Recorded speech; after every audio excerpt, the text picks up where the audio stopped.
Hi hello అందరికీ welcome to my channel. So ఇవాళ నేను మీకు రెగ్యులర్గా అంటే వెజ్జీస్ అన్నీ వేసుకొని పలావ్నైతే చూపిస్తాను కదా. సో ఇవాళ నేను ఓన్లీ పాలకూర పుదీనా వేసి పలావ్నైతే చూపిస్తాను. సో దానికోసం ముందుగా ఒక కప్పు బియ్యాన్ని అయితే మంచిగా వాష్ చేసుకొని 1-2 సార్లు వాటర్ పోసుకొని నానబెట్టుకోవాలండి. సో వీటిని పక్కన పెట్టేసుకుందాం.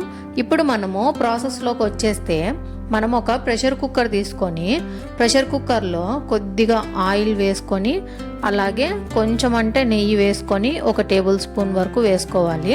సో దాంట్లోకి మనము ఇప్పుడు పోపులోకి మిరియాలు, బిర్యానీ ఆకు, స్టార్ పువ్వు, రాతి పువ్వు, మరాఠీ మొగ్గ, లవంగాలు, యాలకులు, జాపత్రి, దాల్చిన చెక్క ఇవన్నీ కూడా ఇందులోకి వేసేసుకోవాలి.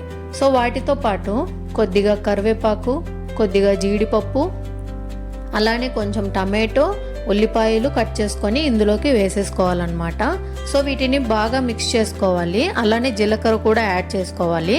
సో ఈ పోపునంతా కూడా ఆనియన్స్ అన్నీ గోల్డెన్ బ్రౌన్ కలర్ వచ్చేంత వరకు వేయించుకున్న తర్వాత మనము 1/2 కట్ట వరకు పుదీనాను, 1/2 కట్ట వరకు పాలకూరను అయితే యాడ్ చేసుకొని ఈ ఆకుకూర కూడా మగ్గిపోయే విధంగా మనము బాగా మిక్స్ చేసుకోవాలన్నమాట.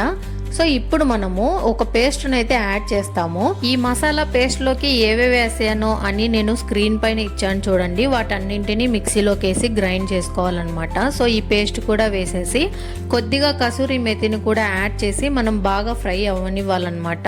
ఈ మసాలాలోని పచ్చివాసన అంతా పొయ్యేంత వరకు వేయించుకోవాలి. సో ఆయిల్ పైకి తేలుతూ ఉంది కదండి, ఇప్పుడు బాగా మగ్గిపోయిందనమాట. ఇప్పుడు మనము నానబెట్టుకున్న రైస్ అంతటినీ కూడా ఇందులోకి యాడ్ చేసేసుకోవాలి. సో యాడ్ చేసుకున్న తర్వాత ఈ మసాలా పేస్ట్ అంతా కూడా రైస్కి బాగా పట్టే విధంగా మనము కలుపుతూ ఉండాలన్నమాట. సో బియ్యం విరగకుండా కలపాలి స్లోగా అన్నమాట. మంటను కొంచెం అడ్జస్ట్ చేసుకుంటూ కలుపుతూ ఉండాలి. సో ఇప్పుడు మనము పూర్తిగా కలిపేసాం కదండి, మసాలా కూడా రైస్కి అంతా బాగా పట్టిందనమాట. సో నేను ఈ కప్పుతో రైస్ తీసుకున్నాను కాబట్టి ఈ కప్పుతోనే వాటర్ అయితే తీసుకుంటాను. సో 2 అంటే 1 ఫుల్గా తీసుకొని 1ని కొంచెం తక్కువ అంటే 2 కంటే కొంచెం తక్కువ వాటర్ అయితే తీసుకున్నాను. ఎందుకంటే బియ్యం నానిపోయి ఉంటాయి కదా, దానికోసం అనమాట. టేస్ట్కి సరిపడా సాల్ట్ని కూడా ఇక్కడే యాడ్ చేసేసుకుంటాము. సో యాడ్ చేసుకున్న తర్వాత బాగా మిక్స్ చేసుకొని సైడ్కు అతుక్కున్న రైస్ అంతా కూడా బాగా వాటర్లోకి కలిసే విధంగా కలిపి ఇప్పుడు మనము ప్రెషర్ కుక్కర్ మూతనైతే పెట్టేసేయాలన్నమాట.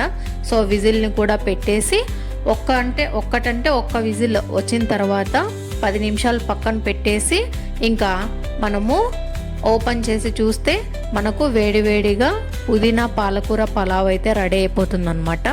సో ఇది ఫ్రెండ్స్ ఈ వీడియో అయితే.